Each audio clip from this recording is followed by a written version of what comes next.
Olá pessoal, eu sou o Rafael e esse é o 6º episódio da série A Caminho da Luz. No último episódio da série, falamos da civilização hindu, que foi um dos povos formados pelos espíritos vindo de Capela. Lembrando que os capelinos formaram 4 grandes povos: os egípcios, os hindus, os povos arianos da Europa e o povo hebreu. Nesse episódio nós vamos falar sobre as almas que deram origem às inúmeras civilizações da Europa. Então venham comigo para conhecer mais um pedaço da nossa história.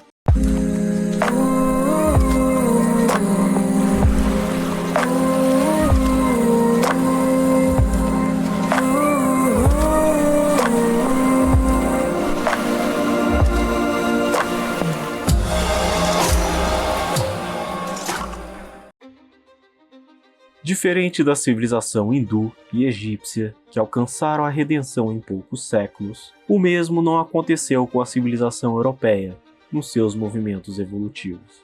Somente após muitos séculos que esse povo regularizou as suas migrações sucessivas, através dos planaltos da Pérsia. Do Irã nasceram quase todas as correntes da raça branca, que mais tarde representaria os troncos genealógicos da família indo-europeia. No episódio anterior, vimos que a raça ariana acabou se dividindo. As almas mais resignadas ficaram na Índia, formando a civilização hindu. Já os espíritos mais revoltados e que não tinham muita afinidade religiosa, esses não aceitaram bem a ideia de terem que recomeçar o seu aprendizado em um mundo novo. Esses grupos de espíritos decidiram sair e desbravar um novo mundo em busca do paraíso perdido, para ver se conseguiam serenar os seus corações angustiados. Esse grupo de almas caminharam perdidos pelas planícies e montanhas desertas. Diferente do povo hebreu, os arianos não tinham fé. Estavam desordenados e sem esperança. Contavam apenas com suas próprias forças. A passagem desse povo entre as tribos selvagens da Europa datam aproximadamente de 10.000 anos antes de Cristo. Porém, a humanidade atual conseguiu localizar textos históricos de apenas 4.000 anos antes da vinda de Jesus. Os arianos não deixaram vestígios nos domínios da fé, que era o único caminho naquele tempo que uma raça poderia deixar assinada sua passagem na Terra. Não guardavam a história nem de forma verbal, já que não tinham nenhuma religião. Eram o grupo mais revoltado e enrijecido dos 4 povos que vieram de Capela. Traziam dentro deles uma revolta amargurada e dolorosa contra as determinações divinas. Só milênios mais tarde que os celtas vão retornar a cultuar o divino, junto dos carvalhos sagrados. Os germânicos começam com sua devoção ao fogo, que para eles era a fonte criadora de todos os seres, enquanto que outros povos começam a cultuar seus numerosos deuses. A misericórdia do Cristo jamais deixou de acompanhar os passos desse grande povo. Com auxílio de seus emissários, dividiram as massas migratórias em diversos grupos. Eram eles gregos, latinos, sanitas, úmbrios, gauleses, citas, íberos, romanos, saxônicos, germânicos e eslavos. Essas tribos assimilaram todos os elementos encontrados em seus caminhos, o que impulsionou o seu progresso e aperfeiçoamento.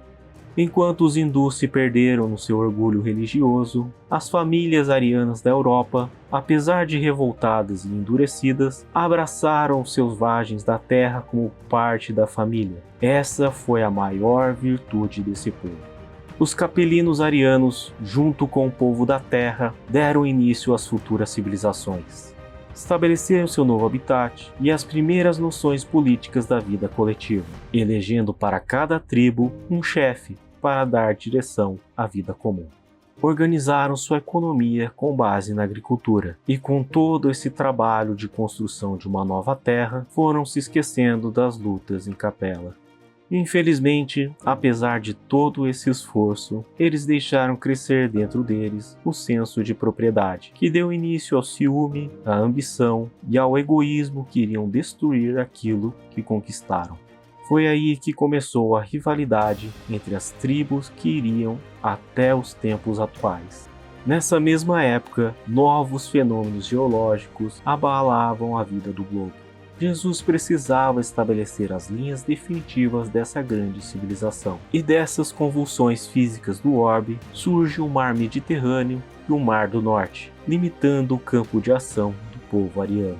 Jesus valorizava a atividade da família europeia. Apesar de ser o povo mais revoltado contra as determinações do alto, era a única que se confraternizava com os selvagens da terra, e dessa mistura foi se aperfeiçoando suas características raciais.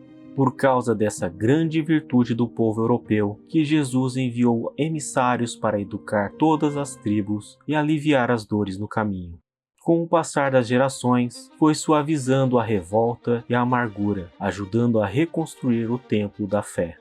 Nos bosques da Armórica, os celtas antigos levantaram os altares da crença entre as árvores sagradas da natureza. Nobres revelações espirituais chegam até esse povo místico, que muitos antes dos saxões povoou as terras da Grã-Bretanha. A pedido de Jesus, numerosos auxiliares reencarnam entre o povo europeu, criando uma nova era de evolução. Os germânicos criam novas modalidades de progresso. O Lácio se ergue na Itália Central. A Grécia se povoa de mestres e cantores, e todo o Mediterrâneo Oriental se envolve com o uso da escrita. Dá-se início aos primeiros impulsos comerciais entre os povos, mas também se levanta uma longa série de conflitos entre eles. De um lado estavam os nórdicos e do outro os mediterrâneos em lutas constantes. A rivalidade ascende nessas duas facções aos fogos da guerra, sob os céus tranquilos do velho mundo. Uns e outros empunham as armas primitivas para as lutas de extermínio e destruição das hostes inimigas. A linha divisória desse conflito está hoje justamente entre os limites da França e da Alemanha.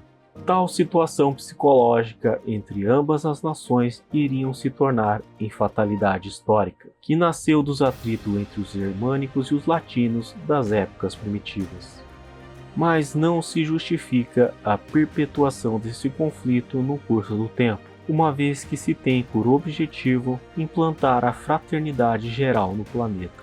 Os arianos da Europa, como vimos, não possuíam grandes ascendentes religiosos. O senso prático foi sua maior característica desde o início da sua organização. O racionalismo das suas ideias, suas tendências para ciências positivas e seu amor pela hegemonia e liberdade sempre estiveram presentes no meio desse povo. Em matéria de religião, quase todos os seus passos foram orientados pelos povos semitas e hindus, mas pelo cultivo da razão puderam aperfeiçoar a ciência até as conquistas modernas. A confraternização junto aos terrícolas encontrados no caminho foi um trabalho sagrado desse povo para com a humanidade. Jesus não ignorava essa grande virtude, e por esse motivo conselhos de todas as naturezas eram enviados por ele do alto, com o objetivo de preservar as nações europeias do extermínio e da destruição terrestre. Se foi um povo que muito errou, também foi muito sincero, porque carregava uma inquietação de construir um novo paraíso, para eles e para os homens terrestres que juntos se fraternizavam desde o início. Faltava naquele povo os valores espirituais, uma perfeita base religiosa, no verdadeiro sentido da palavra religare, a de religar com o nosso Criador. E aí, pessoal? Gostaram do 6º episódio da série? Apesar de toda a revolta, os arianos da Europa foram capazes de abraçar o povo da Terra. Os habitantes que hoje vivem na Europa não são mais os mesmos capelinos que deram início à civilização europeia. Os espíritos que ainda não conseguiram retornar para o sistema de Capela hoje estão espalhados por todos os continentes do planeta. No próximo episódio da série, nós vamos falar do último povo formado pelos capelinos, que foi o povo de Israel. Deixe nos comentários o que vocês acharam desse episódio. Não esqueça também de dar o like e se inscrever no nosso canal. Encontro vocês no próximo episódio. Tchau!